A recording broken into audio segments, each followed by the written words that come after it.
The Book of Mormon has a ton of archaic and ancient features that place it well outside the hands of any 19th century author.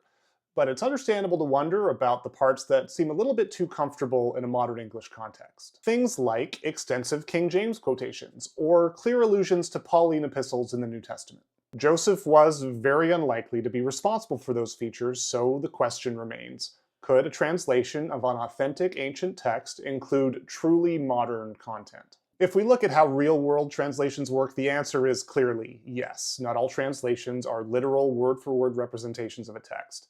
I happen to serve in Hawaii, and this one happens to be among the all-time greats. God, you are Father. You stay inside the sky. We like all the people know for sure how you stay, and that you stay good and special.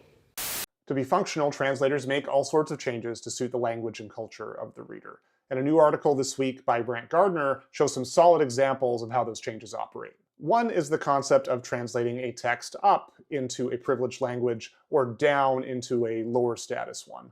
When the Spanish got to the New World, words for flora and fauna would be translated up into words that the Spanish already knew. If the Book of Mormon was translated up, privileging the English of its readers, it could explain why we see familiar words for animals that don't seem to perfectly line up with New World fauna. And translations are often localized in the sense that they have to heavily adapt into what their audience would understand and recognize. Gardner uses the example of translating currency and measurement systems, where they don't have to just translate across words, but across entire frames of reference. It shouldn't surprise us then that the Book of Mormon shows signs of being heavily localized to suit its audience, including by relying on familiar King James language, vernacular, and allusion, even as it preserves so much of its themes and poetic structure that's genuinely ancient. Check out Gardner's article for the full argument, and I'll see you next week.